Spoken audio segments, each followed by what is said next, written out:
Hello, it's me, Jay, your DM. I use he, him. I'm Matt, I use he, him.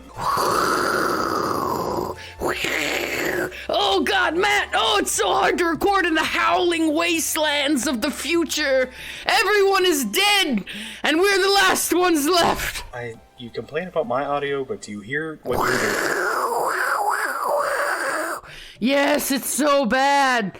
We're the only ones here in this wasteland. I guess we should talk about Dungeons and Dragons and other games for a half hour to pass the time and fondly remember our deceased friends. If I've learned anything about my time on this show is sometimes you just gotta crank one out. Yeah, what? Yeah, yes, A absolutely. show. Yeah, okay, yes, I got it. You pervert. I swear, you do a podcast with an ace guy and you hope it's not gonna turn sexual, but every chance he gets. You think their aceness is a shield against this sort of juvenile laughter, but nothing is a shield. Even. Yeah. Yep, everyone's dead. Moving right along. Everyone's dead, sick, or tackling babies. Nope, just dead. Or looking for pants, or probably dead. Yeah, dead. If they're not dead, they're dead to me, okay? Wow. I mean, probably. Hey, guess what? Chicken butt. How did that get me? All right, here we go. Let's talk about mechs, baby. No. Let's talk about NHP. Let's talk about paracausal things. Let's talk about subjectivity. Let's talk about NPH, just like you wanted. We're going to talk about Neil Patrick Harris. No, NHP, non-humanoid persons. What is, okay, so you want to talk about Lancer. Would this be your dungeon delve? Yes, it's a dungeon crawl, but instead of being in a dungeon, we're on a space colony. And we're surrounded by alien bugs. Sounds like a dungeon. So Lancer is a new game that launched in the last week. It is a role-playing game where you take the pilot seat of a Lancer, which is a super elite mech pilot, one of the greatest in the galaxy. Your role as a Lancer is to defend the vestiges of humanity across interstellar space, either in service of Union or one of the many other factions. It is played as a D20 system, so the D20 is your main dice, as in Dungeons & Dragons 5th edition. It is also played with D6s, so basically all you will ever need is a D20 and some D6s. A whole fistful of D6s. Yeah, okay, so Lancer is it's like a mech RPG. Giant robots, super fighting robots. Which is nominally your jam. Yeah, it absolutely is. I actually developed a mech RPG for a while. Yeah. It was okay. I did. I played one of those one-shots. Yeah. I mean, it was all right. It was a work in progress that never progressed. Hey, you did a thing, and that's neat. Yeah, so this system is obviously finished, which is a huge advantage over mine. Mm-hmm. I have a complicated feeling about Lancer, I guess. I really like the mechanics of the combat. I think that they're well thought out. Which I think is nice, because in 5th edition Dungeons & Dragons, 1 HP is as strong as 50 HP, right? You're as functional of a hero at 50 HP as you are at 1 HP, which I think is like a simulation flaw that a lot of people run into in that game. A little bit of weirdness. It just doesn't make any sense that you get all this damage and yet you're still bouncing back perfectly fine. You get a few heals and you're good to go in the morning. You know, take a Benadryl and you're perfectly fine in the morning. So the way they address this is you actually get let's say you get 10 HP. You get 10 HP, you take 10 damage, go to 0, then you make a system check, and if you take a roll really badly, you might just self-destruct. But generally speaking, you're going to take an ongoing status debuff, and then take any remaining damage. So if you took 20 damage, you could have to make 2 system checks in a row. And then as you're taking more and more damage, your system check is progressively getting harder, so it's more likely you have catastrophic failure at 1 system than it is at 3 systems or 4 systems. Now, D&D 5e does have, in the DMG, I think, optional rules, right? There are so many optional rules. Listen, optional rules are fun and great, or can be. I like that it's kind of simple, that the health point system isn't too complicated. One of the things that's always put me off playing MechWarrior is that the combats take like 2 to 3 hours. One of the reasons for that is when you land a hit, you have to roll to see where you hit, and then you have to roll to see if the hit is internal or external, and then you have to roll to see how many damage you do on the internal, then you have to roll to see if something catastrophic happens, and blah, blah, blah. It just gets like so cumbersome. And this is a lot more generalized and simplistic, like 5th edition Dungeons & Dragons. They even have a mechanic that's very much like short resting. Every mech has a repair value, and you can spend out of the repair value to bring your system back up. Because your system is your true HP, right? Your 10 HP is just sort of the buffer before you start taking system damage. Now, is that separate from character HP? Are you tracking like a person's health and a robot's health? Characters have like 6 health and no systems, so when you take 6, you just die. But what if your character's a robot? There are no robot player characters because there are no sentient robots. Crap game. This game makes a very big effort to not have aliens and stuff, to be very, like, grounded. And then immediately the first lore supplement they put out was, oops, aliens! So it's very Gundam-ish in that sense of...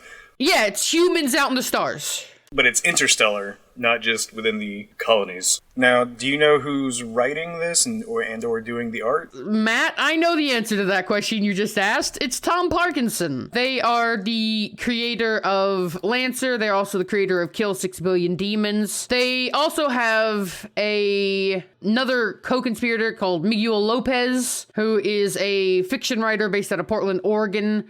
They have formed a company called Massive Press, and so they are the creators of Lancer.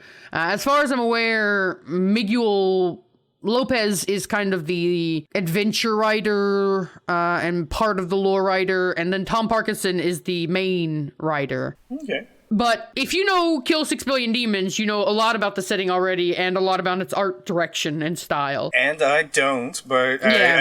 I do have the some of the art pulled up, and it's a neat style. I like it. Lots of arms and limbs and strange locations for eyes and You know, like humans do. kind of an eldritch horror vibe a little bit. So yeah, I said I had a complex relationship with this game because I like the systems. Mechanically, it's great. But I feel like this game has a hard time separating its narrative from its mechanics. Like, for example, let's take a game like Apocalypse World, right? You could run basically any game in Apocalypse World, right? Like, any Apocalypse World-y kind of game, you could run.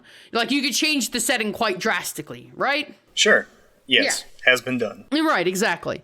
Let's take a game like Monster of the Week. Obviously, the McElroys ran that game in a very specific way, in a very specific setting, setting it in basically the real world. But you could run that game in a more high fantasy way, or you could run that game in a very low fantasy way. And that's because they rely on tropes, archetypes, and mechanics to inspire, like, one side of the game, right? And they sort of divorce it from lore. So the lore of these games is separate or non-existent in a lot of cases. Some of these games just don't have lore. The 5th edition Dungeons & Dragons doesn't have an official setting, but it does. It's Faerun. I mean, it does. But it doesn't, like, it sort of does, it sort of doesn't. But the thing is like, if I go and read my character, it's not going to ever mention Faerun. The default setting for Dungeons & Dragons 5th edition is the Forgotten Realms. Right. But the Player's Handbook, of course, gives you options to play it elsewhere in other established settings. And then if you're doing your own thing, who gives a crap what what gods are mentioned where? But yeah, no, the official setting is the Forgotten Realms for 5th edition. But your point is, you have been posting snippets from what I assume is this book because it's available? It is free of charge for the player-facing content. Only the GM content has a price, which is $23. Yeah, so here's the thing. If I go to my class ability, Disciple of Life, starting at first level, your healing spells are more effective. Whenever you use a spell of first level or higher to restore hit points to a creature, the creature regains additional hit points. That's all very dry, mechanical. It fits in any setting. It's totally agnostic. It's modular, right? 5th edition stuff is designed to be used in whatever setting you play in. It is, the setting of 5th edition is not integral to the play of the mechanics or anything like that. Okay, I understand the point you're making, but do me a favor and find a snippet from this to read. So here's an example of a mechanic. So one of the mechanics of this mech is the Saladin, and it has a core system. The first thing you read under core system is Tachyon Loop. Developed by the Think Tank as a joint venture with IPS Northstar's Stellar Engineering Unit, the Tachyon Loop uses a closed-loop system to restrain and manipulate a tachyon lance, accelerating tachyons at faster-than-light speed around a central buckler. The buckler can be carried by a mecha mounted directly, interceding directly incoming fire. As the tachyons travel faster than light, they are invisible to the naked eye, giving the shield an appearance of a large, spoked wheel.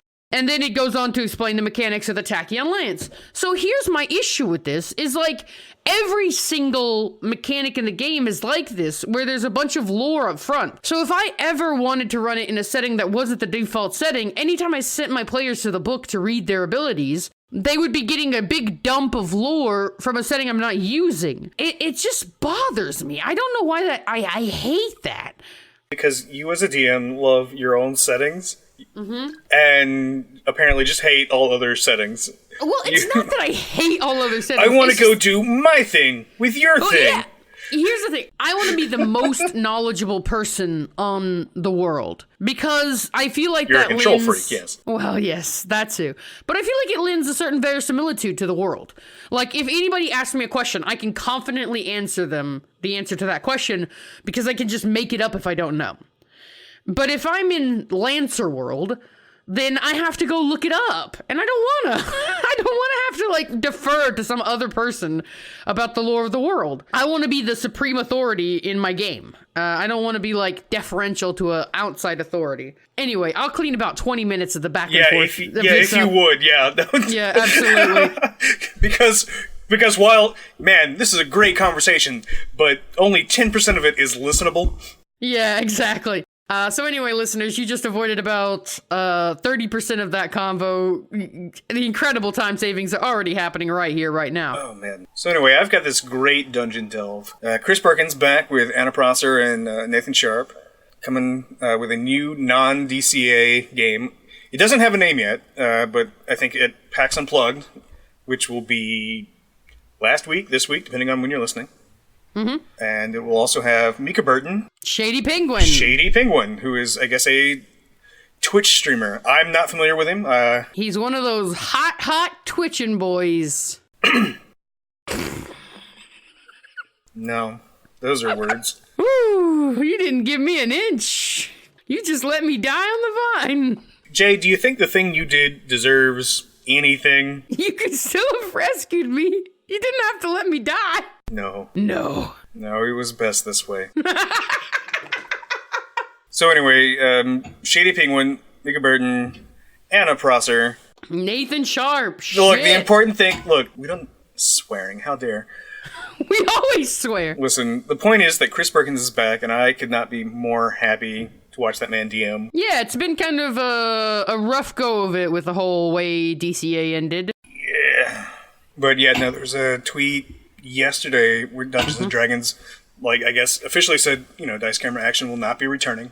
And, apparently it's all new characters? Yeah, it's all new characters. Nate's got a tweet saying that he's really excited about the character he's put into it. Ooh-hoo-hoo. It took me a long time to distinguish that, Nate's really invested in, gives a shit, but Paulton, his character, does not. I'm excited to see Nathan in a not Paulton character. But I came into DCA late, so it took me a long time to learn about Nate. But I do enjoy him. I've pulled up his music on the Spotify's. It's a fun listen.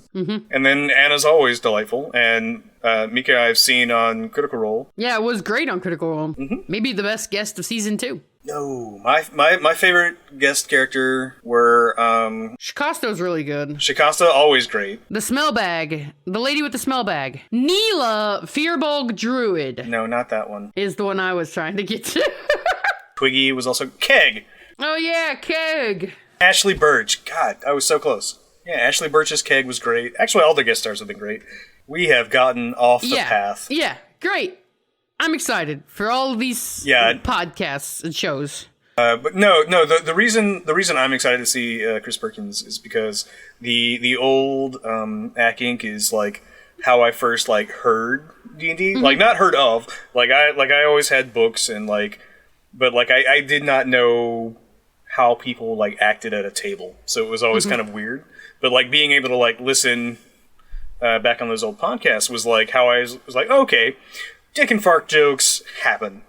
It's like, oh, it's not everybody constantly serious in character and taking everything very seriously and grimdark, whatever. It was, oh, you are playing a game with your friends. And so Chris's DMing has always like meant a lot to me. I think it's really important that he and his group be allowed to move on from the clusterfuck that was that whole incident. Anna, Nate, and Chris all just sort of got shafted in that whole ordeal because they weren't part of anything. They were just sort of adjacent to it, and their game got destroyed. It's a kind of a bummer, and so it's nice that they're getting back out there and making it happen. But there's nothing more real about D&D than like a social incidents destroying a D&D game. Yeah, it is the true D&D experience that some random interpersonal drama just tanks your campaign. Yeah, absolutely. All right, well, now we'll move on to the topic of the show, which is Unearthed Arcana? Psionics? Sure. I think that's what somebody else had in mind. Listen, full disclosure, this was not the cast. Yeah, everybody died right before the podcast went live, and we had to sort of fill in. We had to sub in from the back benches. Yeah, they had to pull all the way from the back. So Psionics is already on D&D Beyond, thankfully, so we don't even have to, use the crappy PDFs that WotC provides. Well, I mean, to see it all at once. Anyway, the Psionic Shiz gives you new subclasses for fighters, rogues, and wizards. Oh man, that rogue one is nice. It's been a hot minute since I've looked at it, so... So the rogue one is basically like a psychic assassin? The Soul Knife. It is... what did they call the last attempt at Psionics? Where it was just, here's everything and the kitchen sink... Build-A-Bear class. When they were trying to bring the Mystic class in, and that was their way to get Psionics in. You can still see, in all of these, bits and nibbins from that. Yeah, because basically, the Mystic class, what was sort of a problem with it, it was everything all the time. Absolutely no problem with it. It was great. No, it was terrible. I can't believe you like the Mystic, but you hate all those other overpowered mono classes. D&D Beyond. Put it up. Give me that old... Mystic UA.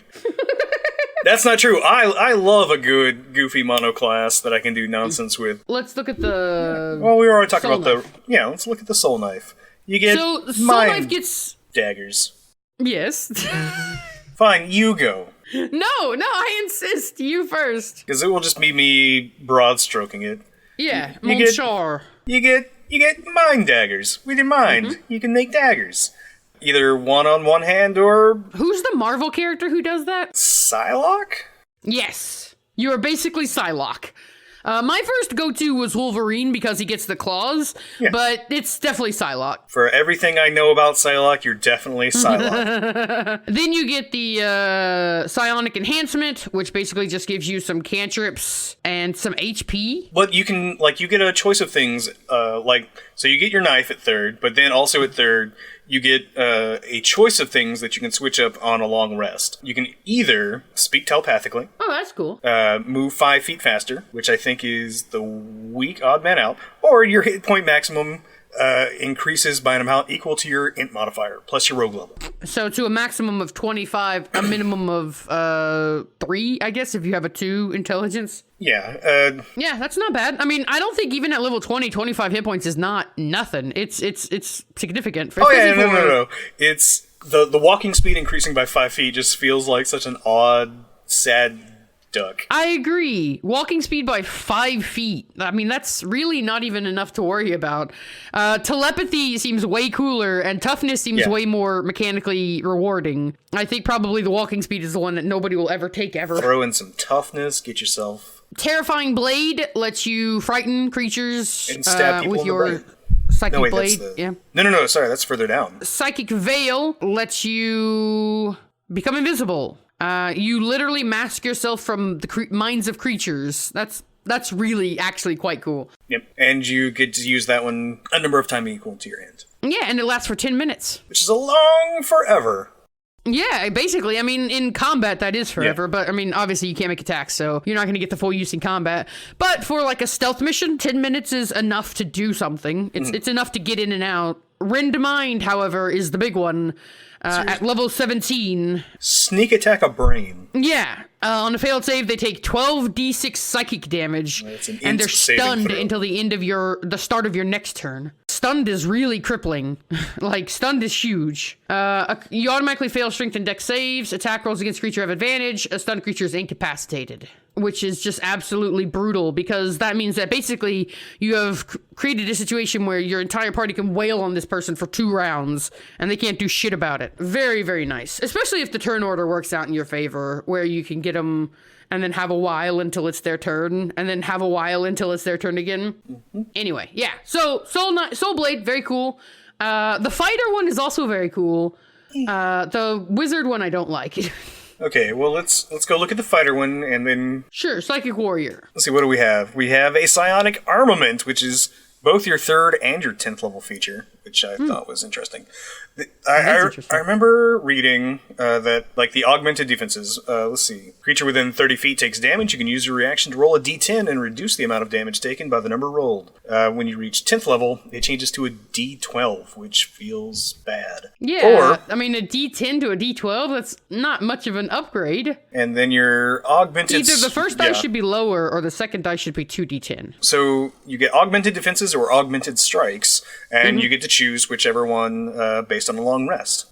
So your augmented strikes, however, are once during each of your turns when you hit a creature, you get to add a d4. And then when you're 10th level, it increases to a d6. See, that's at least better because it's already small dice, so an upgrade from a d4 to a d6 does feel somewhat meaningful. An upgrade from a d10 to a d12, I don't really feel like that's a big difference, even though it's the same difference. Look, at 10th level, for as far as like reducing damage goes, no, that feels kind of piddly. Especially because I guess, like, it always feels good to be doing more damage. I don't know that it feels good in the same way to be reducing damage, unless it's by, like, a bigger number, right? I like reducing damage, but that's... Yeah, I guess. Then you get Telekinetic Hand, where it's just a Mage Hand. Hey, you get Mage Hand. Yeah, and it's invisible like Leaguer Domain. Strength of Mind. I'm sorry, what was that word? Let's go. Let's slip right back. Leaguer Domain? Ledger Domain? Shut up. Strength of Mind. Ledger Domain. Sure. So, bonus action to telekinetically lash out at a creature you can see within 20 feet. The target must make a strength saving throw against a DC blah blah blah. On a failed save, the target takes force damage equal to 2d6 plus your intelligence modifier and is telekinetically moved 15 feet directly towards or away from you, your choice. So this is how you yoink people off of the ramparts. You get a bonus action Thorn Whip. Yeah, you get a bonus action Yeet. Yeah, I mean, it's okay. You know what? I mean, it's a bonus action for a fighter. Yeah, and it's what, 2d6? 2d6 plus int? I mean, that's not bad damage. That's a great sword. Yeah, it's all right. Telekinetic Bulwark. When you take the attack action, you forego one of your attacks to project a bastion of psionic power in a 10-foot radius around yourself. It lasts for 1 minute or until you are incapacitated. For the duration, you and your allies in that area gain the benefits of half cover and have advantage on strength saving throws. So that's really cool to me. That's like a mechanic that we haven't seen in 5th edition. This one I do like, but let me point out this thing. The reset is a long rest or until you use your second wind. Oh, that's neat. That is a very interesting reset mechanic as well. Yeah. This is one of the things I like to see in these classes, is where they start to experiment with mechanics they've never used before in 5th edition. Like, I don't know why they wouldn't just say... until you use your second wind. Oh, I guess because your second wind is on a short rest. Yeah. Right? Yeah. Oh, well, yeah. Oh, that's weird. Uh-huh. I mean, it's interesting, but I don't know... right? Yeah, that's... Yeah. I mean, I guess there are situations where it could come up, but it seems kind of silly. It's just a little head tilting. But the actual ability itself as an action one of your attacks, so you still get your other 3 attacks at 20th level. See, that's a thing I enjoy seeing. Yeah, and then you also get a 10-foot radius barrier of cover, which is a mechanic that I don't think we see enough of. Cool cover stuff. Which, by the way, that's 2 AC, right? That's free 2 AC to everybody, and it lasts for a minute. So that's going to be basically the rest of combat. Generally speaking, it'll be 10 turns, which will be longer than most 5th edition combats. And they get advantage on strength saving throws, which can be kind of nice against melee opponents. I am surprised, like, they didn't make it concentration or something. Yeah, but I feel like, unlike a spell, this is your, like, once or twice a day ability. So I don't know that they want it to be gated in that way. I do like the, hey, you can forego an attack. That is delightful. Yeah, we should see more of that for fighter stuff, because, I mean, like, I feel like that would really help out, like, the Arcane Archer, who is really hampered by action economy and lack of uses of their ability. If they could forego attacks to make new arrows, for example, that would be something that maybe would have put them a little more in line with other fighters. So it's nice to see them playing around with that. And it's nice to see them playing around with cover, and it's nice to see a class that's dedicated towards like support fighters. That's weird. You've never seen that before. Agonizing strikes. There you go. Bullshit. Bullshit on that, support fighters. Let's do some damage. Yeah. Agonizing strikes. Your attacks can channel psychic agony. Also deal 2d10 psychic damage to that target and force it to make a concentration saving throw against your int spell DC. Unless it succeeds, it falls prone. It suffers disadvantage on ability checks until the end of your next turn. Let's see. When you hit a creature with a weapon attack, so it's 2d10 on top of an attack. On top of an attack, that's right. And you get prone and disadvantage on ability checks. Now, ability checks is kind of meh. Like, I wish it was maybe saves. Absolutely like, if it was a way to combo with your wizard to, like, make them vulnerable so your wizard can combo up and do something really devastating, that would be kind of cool. Jay, let me tell you this right here. Attack 1. Hit them, knock them prone with the thing, and do a bunch of damage. Use your second attack to grapple. True. Then they can't stand up, and then they have disadvantage. Absolutely. It's all fun. And they'll have disadvantage on that from your cool ability. So that's a good synergy. So it could still work with others, but I don't know. I just feel like it would be cooler if I was granting disadvantage on a saving throw, because then it would feel very synergistic with your party, which feeds back into that sort of support fighter archetype, right? Psychic Dreadnought. Your level 18 feature. Start of each of your turns, you regain 10 hit points. Your walking speed increases by 10 feet, which is already better than that rogue thing. Well, it's the 18th If you're prone, you can level. stand up by spending 5 feet of movement, which is nice. You get a nice little paladin buff. Yeah. you get the paladin epic Capstone? capstone. That's the word I was looking for. You get a paladin capstone. Congratulations, fighters. And then we have the Wizard. Wizard, which you love a lot. I don't- Which is I'm never. not- Listen, no. everybody, look at it, love it, and wave goodbye to it, because this thing's never making it out of this PDF. Psionics Wizard. First thing you get is a bunch of cantrips, Excuse me. The first thing you get is a psionic focus. which is a big, long thing we don't have a whole lot of time to go into. It is an item that counts as a spellcasting focus for you. When you roll psychic or force damage for any of your wizard spells, you can re-roll any of those damage dice that roll a 1, but you must use the new one. And then there's a whole bunch of lore about psionic focuses. Listen, the important thing is magic missile is your bread and your butter. Oh, that's true, because it's force damage and you can reroll 1s. And it's a d4, so 1s are 25% of the results. Good math. Yeah, that's very juicy. Psionic Devotion. Your study of psionics begins to unleash your mind's potential. Basically, you get Friends, Mage Hand, or Message, and each of them gets a little spell modification that makes them more psionic-y than they were before. And yes, the mage hand is invisible. Now, the friends window, oh man, the target doesn't become hostile to you. Yeah. That's really nice. I mean, Friends, the whole downside of using Friends is that it alerts the people and makes them mad. Lies. This is basically Friends without consequences. And then message, you don't have to point towards them or whisper. You can do it with your mind. With your mind. And then this is where it goes completely off the fucking rails. Oh, man. Platform, level 6. You become a beautiful turret. Yeah, your transformation lasts 10 minutes. You transform into the blue guy in Watchmen. And you get psionic spellcasting. When you cast a spell while in thought form, you can cast a spell psionically. If you do so, the spell doesn't require verbal, somatic, or material components that lack gold cost. They cost nothing. So, like, you have to do nothing. So, you can cast a spell with no indication that you're casting, which means there's nothing to counterspell. I mean, not no indication. You are shining light. Yes, but there's nothing to counterspell. It's true, there's nothing to counterspell because you're doing it with your brain because psionics. Exactly. Psychic resilience. You gain resistance to psychic damage and to bludgeoning, piercing, slashing damage from non-magical attacks. So you are a barbarian raging wizard. The multi-classing potential. Resistance to psychic. So if you can do this with Bear Totem for the rest of your levels, then you are resistant to everything. Yeah, this is not a spell. This is your brain. Wow, that's kind of cool. Mental discipline. Your mind power expands to greater heights. When you gain this feature, choose one of the following spells: Dominate Person, Scrying, or Telekinesis. You add this spell to your spellbook and cast it without components. You can also cast the chosen spell once without expending a spell slot. Free Dominate Person, everybody. After you do so, you regain the ability to cast the spell without a slot whenever you finish a long rest. And then it also mods those spells like the way it did your cantrip. You can add the Dominate Person to your spellbook, and you can cast without components. Scrying, you can add the Scrying spell to your spellbook. You can cast without components, blah, blah, blah, blah. Empowered Psionics. When you deal psychic force damage with a wizard spell, you can add your intelligence modifier to the damage against one of the spell's targets. This is something you see a lot in the clerics.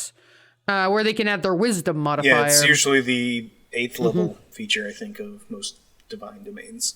Yeah. Thought travel. When using your thought form, you have a flying speed equal to your walking speed and can hover. You can move through other creatures and objects as if they were difficult terrain.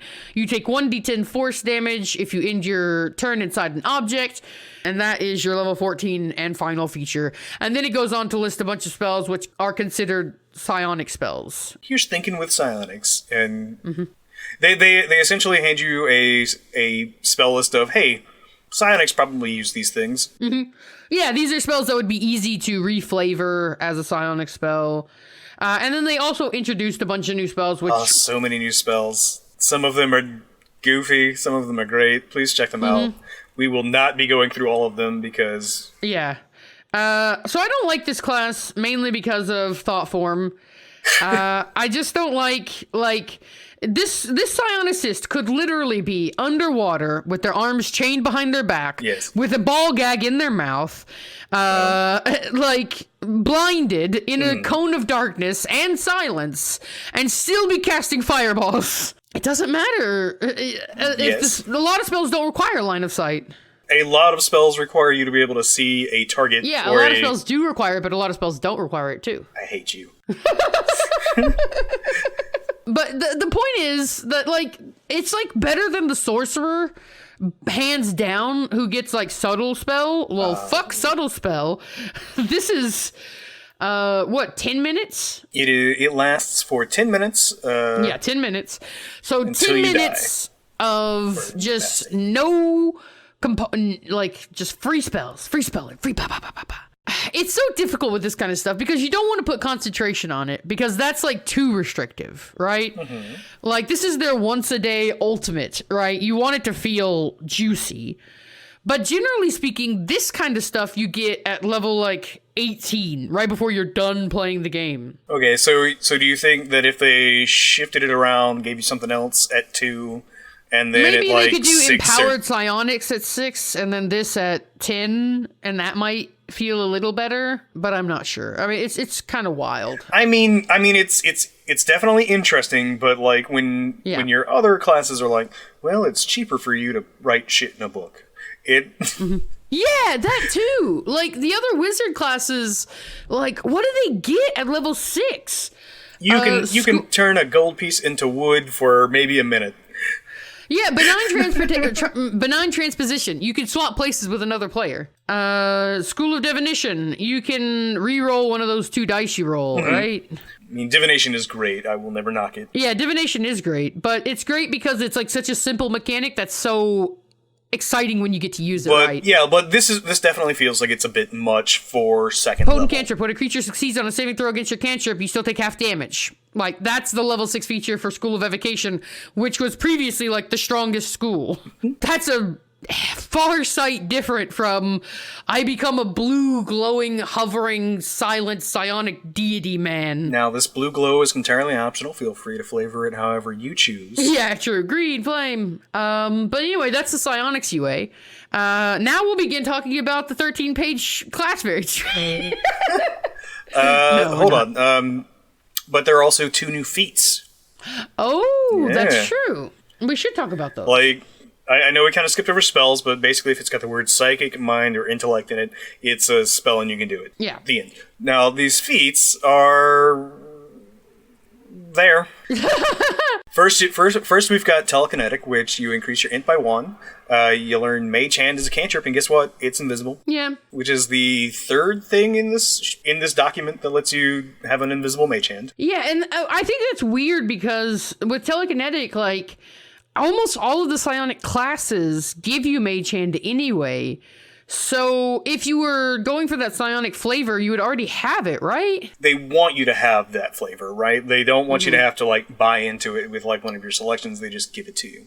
And, you know, they make it invisible, so it's like, oh, you're doing it with your mind. And then you get a bonus action shove. Yep. Which you can lets shove things with your Mage Hand. Yeah, like a gentle shove of 5 foot. Which, well, I don't know how gentle it is, because there's no size restriction. So, gargantuan creatures? Yeah, if you ever feel like shoving a dragon 5 feet, absolutely do it. And then the other feat is foot. The other feat is telepathic. Increase your int by 1. You gain proficiency on a skill of your choice: deception, insight, intimidation, or persuasion. And you can communicate telepathically with any creature within 30 feet of you if it understands at least 1 language, and it can respond to you telepathically. Now, see, that's cool because that's way better than the message cantrip. Like, I mean, like, these feats are solid. I have no problem with them. Yeah. Oh, I guess the one difference between it and message is message you can do through walls if you're pointing in the right direction. But this you can't, so I guess there's that. Telepathic and telekinesis, I don't think either one of them are super exciting. I guess the +1 to int is nice. Picking up a little, like a cantrip. If you're going for a psionic character, they certainly do offer you a little bit of that flavor, that Jedi mind trick kind of flavor. Mm-hmm. If you don't want to take it one of the psionic classes. Like Kinsei Monk, and then telepathic and telekinetic, now you're a Jedi. You know what? I'm actually surprised there isn't... A psionic monk? Well, no, there is. There's the astral. Yeah, Astral I guess monk. that's kind of With its psionic. With its floaty mind arms. But I feel like that's more force than... I guess force is kind of psionic. Whatever. Ooze the Muse. Now currently Christmas Shoes the Muse, which I like very much. All right. Has asked, DM leveling style, how do... ? But basically they wanted to know how we handle leveling up, or how we feel DM should handle leveling up. So, Matt, how do you handle it in your games? In my games, it's very milestone, and people level up when I damn well feel like them leveling up.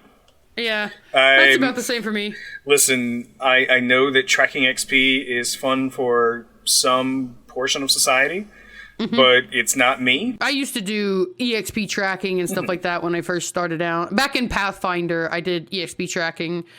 When I moved to 5th edition Dungeons & Dragons, I did EXP tracking for a while, but I always gave the adjusted XP for an encounter, which is like if you have an encounter of 6 or 7 enemies, it adjusts the XP number up to let you know that you're creating a really difficult encounter because of action economy, right? So it's basically signaling to you, hey, this encounter is starting to get really out of control. Be careful.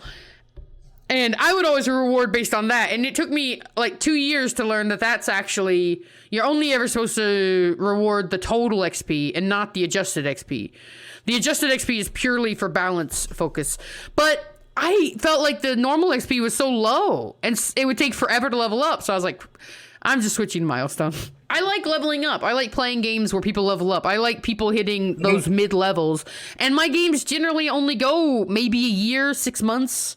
So there's not really enough time to get to level 20 or even to level like 10 following XP. We only play like 2 hours a week, which is enough for one combat a week. And if I did enough XP to actually get people to high levels, we would literally be doing combats every week. And I want people to have the option to like spend 2 or 3 weeks just goofing off. Well, like you just hit on another point where we would be in combat every time, right? Yeah. Like I would much rather have people who feel comfortable not necessarily doing combat and feel like they are progressing. Yeah, exactly. You want people to feel like everything they do, regardless of how they achieve a goal, they're still progressing, and they're still like, their solution is valid. Yeah, it's probably still a colossal fuck up, but yeah, exactly. You just want you want them to feel like they're succeeding and to feel like they're making progress. So you give them levels through Milestone, and then they can do whatever the heck they want and goof up however they want and try and solve things diplomatically and fumble through that, and they just keep getting levels anyway because that's the way that the game works, and I like it. Yeah. Plus, like once you like teach them out of once your players get used to Milestone, they will. The best thing is they will quit asking, "How much XP do we get?" Yeah. As soon as I would end a session, people would be like, "How much XP was that? How much XP was that?" It's like, no, I don't know. You think I have it here? Listen, you think I did math? Don't worry about it. Yeah, I'll get it to you sometime between next session. And never. And eventually, I was just like, "Fuck it, we're just going to Milestones." Yeah, I'll get fine. you somewhere between next session and never. Yeah, I mean, my players level up like once a month ish. Maybe a little longer, maybe a little shorter, depending on how things go. But it's generally around once a month. We play 4 sessions in a month. I feel like. Yeah, but you're a lazy asshole who's like running 3 games, but you're like, oh, fuck it, I'll just have you all level up at the same time. I will engineer a situation in which you all level up on the same fucking week. Because I don't even have to really engineer situations. It just always works out quite nicely. Yeah, I mean, I was running 3 games a week, and I didn't want to keep up with who leveled up when. Because the hardest part is like, oh, this group just leveled up 2 weeks ago. This group leveled up 4 weeks ago, so they're coming due. And then this other group leveled up 6 weeks ago. They're maybe a little overdue. And like, if you're all leveling up at different times, it can be confusing. It's like, oh God, when did I last have these people? Oh, my note. It's nice in Lancer. The way you level up is just complete a mission. When you complete a mission, you level up. So it's straightforward. Did we complete the mission? Then we level up. No ifs, ands, or buts. Yeah. Which also insinuates a certain style of like episodic play, which... It's nice that the mechanics are sort of telling you how the game is meant to be played. Now, since we're talking DM stuff, have we done this question from Tom? Which one? No Tom to lose. As a DM, how much do you reveal to your players about your process and secret information? It can be tough not to share everything you're excited about, but I often question if I'm ruining the magic by gushing about how things went and how they might have gone differently. Well, I have an hour-long podcast I release every week where I talk about everything. Yeah, I don't know. I think it's fine to lift the veil a little bit and let people see. Yeah. The magic. Yeah, I don't know. I mean, like, there's nothing magic that I'm doing. Just as a DM, never ever refer to the stuff you're doing as the magic. Yeah, I think that's probably a little portentous. Not portentous. It's a little pretentious. There you go. Yeah, I don't know. I think it's really fun for players to know when you had something prepared and when you didn't. Mm-hmm. I think that, like, it can be difficult as a player to know when you've gone off the rails. And you might feel like your DM had this all planned out and maybe your contributions didn't really matter. But when you as a DM can then sort of lift the veil and let them know, oh no, I had not even considered this. You took me completely off. I was just rolling with whatever you were putting down. I think that makes players feel great. I think that they feel like their contributions really matter and that they're like getting to real input in the game. And I only think it actually makes the magic stronger because if you're showing that you can actually make up all this shit off the cuff, then I think people are going to be more impressed, if anything. Or at the very least, you can lie and say, yeah, I made it all up.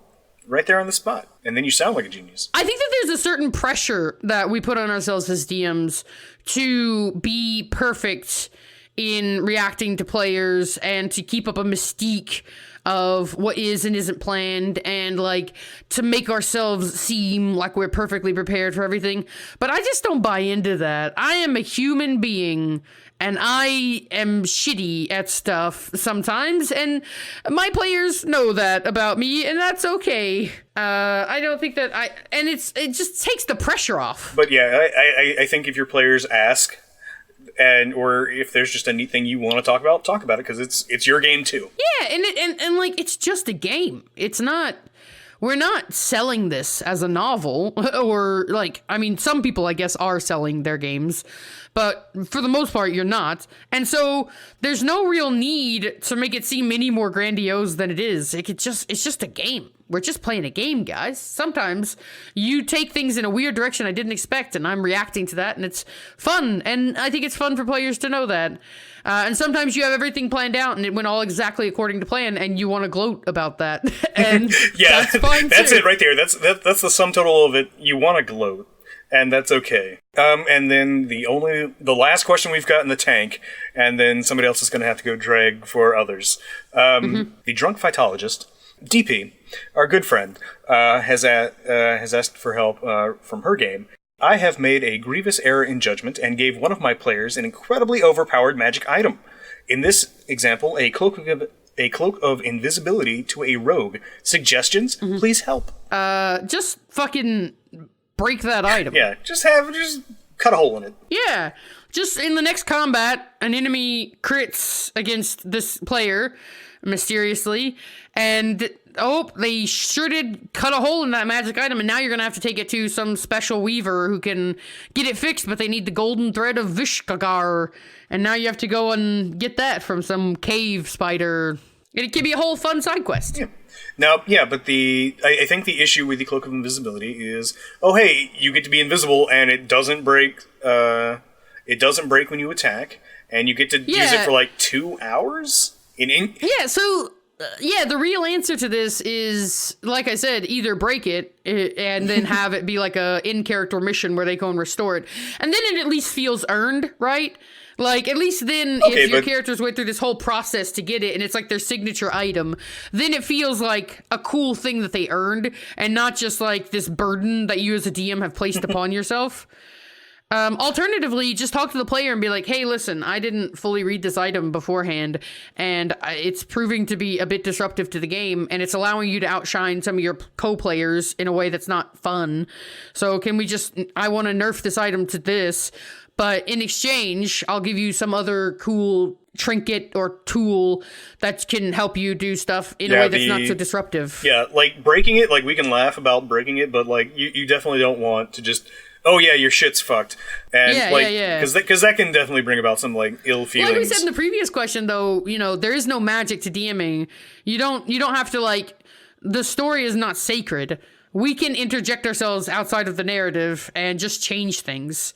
Like we can just fix stuff. Like sometimes shit gets fucked, and you just have to fix stuff. And I forget this too. I treat the story as sacred sometimes too much as well. Like. Sometimes you just gotta fix something. If it's broken, you just gotta fix it, because if you don't, then your campaign ends suddenly. Speaking of incredibly overpowered... So, yeah, just as a general rule, incredibly overpowered magic items, how do you feel about those? I like them. Yeah, I know you do, and I hate it. I like them. I like giving my players cool tools to solve problems. I like giving them tools that are strange and unique. But it can fuck up sometimes. I gave my players a time travel sword. Go back in time 24 hours. And it got wackadoodle. Now, there were definitely consequences for breaking that, but you know what? Yeah. Nobody cared. They did it anyway. Which was constantly surprising to me. And also, I kind of broke my own rule in that one, because I put in the item description, once you break it, it's broken for good. But then they broke it fixing something that I fucked up. I made an encounter too difficult and instantly killed a player. And so then they broke the item to fix that. Now that actually is sort of the game That is actually my philosophy of DMing working as intended. I give really powerful solutions to really powerful problems that I create, right? That then create more problems. Right, exactly. So I gave them this time travel sword, Right. and then I created this encounter that was too difficult, and then they used the time travel sword to fix the encounter. That's actually the system working as intended, and I should have just left it there. But I felt bad for taking that cool item away, and more importantly, I felt like the item hadn't been used to its full potential. Like, I felt like there was a cooler narrative moment that they could use it, and it would have been more fun. So on the spot, I improvised that it didn't actually break forever. It had this other side effect consequence, and then it would keep going. But I should have just let the sword remain broken, because once you have a basically consequence-free time travel sword, well, shit starts getting fucky. People start snapping it and going back and redoing days I dropped over my and over. sandwich. Break the Yeah, sword. exactly. So, like, later on, 2 PCs died in a place where they could have easily gotten, like, resurrection magic from the people who were there. But they used the time travel sword to go back. Well, that interacted with a wish that had been made in a previous session. And it also interacted with a bunch of other plots that had made really nice progress forward in very dramatic and emotional moments. Suddenly got wiped away. It had been a busy and the players day, yeah. having to go back and roleplay as if they hadn't had those moments was so weird. Was the worst. It was the worst, and I felt terrible, but I was just trying to soldier through. But what I hadn't realized is that a grievous wound had been inflicted on this campaign in this whole process, and it was basically dead now. The campaign ended, which was fine because they completed the main arc of the story, and it was a good time for it to end, actually. If I had been a really emotionally intelligent DM, I would have probably just ended it anyway there. I would have picked that time at the end of the session and been like, hey, you know what? That's where it ends. These folks all go their separate ways and follow their own storylines and blah, blah, blah, blah, and then moved on. But I thought, well, we'll just push through this period of discomfort, but eventually it became apparent that, nah, we just needed to end here. Things had gotten a little too fucky with this time travel sword. We needed a new, fresh game. And then instead I did a mech game. Yeah, so incredibly powerful magic items. My answer is... With caution. Yeah, with caution, and don't be afraid to fix stuff. Or- Don't be afraid to interrupt the narrative to just fix stuff. Your players will understand. They will be forgiving of you. Way more forgiving than when your broken stuff allows another player to become the main character and the only important member of the party. They will enjoy fixing their magic item way more than they will enjoy the end of your campaign because you fucked up so bad. That's the long and short of it. But not to sound bitter, because the campaign totally ended on a kick-ass point, and I thought the final scene with you was amazing. Your role-playing through that whole scene was something that I'll probably remember for the rest of my DM life. Aw, shucks. So I just don't want it to seem like I hated the way that game ended, because I really didn't. Honestly, our final session there was pretty damn good. I feel like I got to do some pretty cool stuff with Clarence. His little motivational speech to rally the team back together I thought was pretty cool. It was just a difficult session because everything had gotten so confusing, but I feel like we really pulled it off in the end. We powered through all the weirdness and made something out of nothing. Anyway, that's a show. Thank you so much for joining us on another episode of Inside Check. This was that.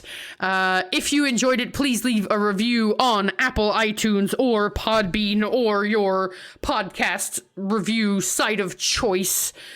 We are also on Spotify now, so check us out there. You can always leave us questions at Insight Check Pod on Twitter, or check in our Discord, which is linked on our Twitter page as well. You can also check out our artist at Burnham with 3 M's, who is also linked on our Podbean description of the podcast and on our Twitter feed. They made our faces. Without you, we wouldn't have faces. We would have no faces. It's true.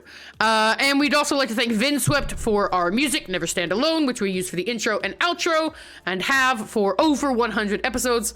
They have hundreds of beautiful songs, literally hundreds, and they just released a 1-hour epic on their YouTube channel, so if you have an hour to kill, check that out.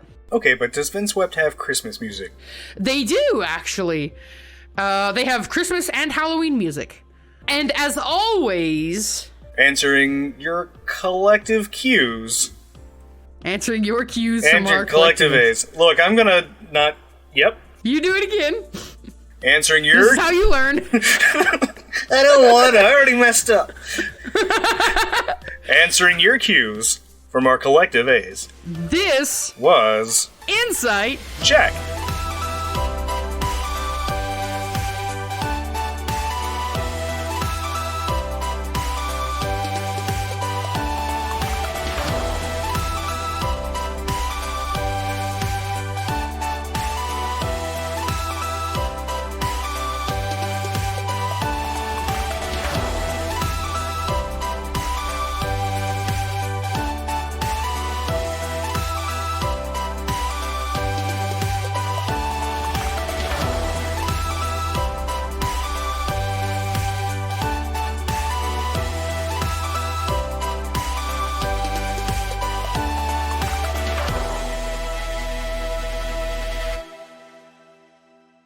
I love doing it volleyball style. Back and forth. Is that a sex thing? No! What the fuck? Always with the perversions. No, like this was insight. Fuck you. Bye. Sure. But That is what I'm talking about. Yeah, okay. I mean, in that one very specific sentence, yes, there's Okay. a little bit of lore Oh, I'm built in. sorry. Did you want to look at every module? No. Every but, campaign that's come out, or... No. No? But here's the thing. What do you mean every... What? Okay, you're getting on my... Getting on no, I'm just with kidding. my facts. You're destroying me with your facts. Your sick logic has once again rendered me helpless.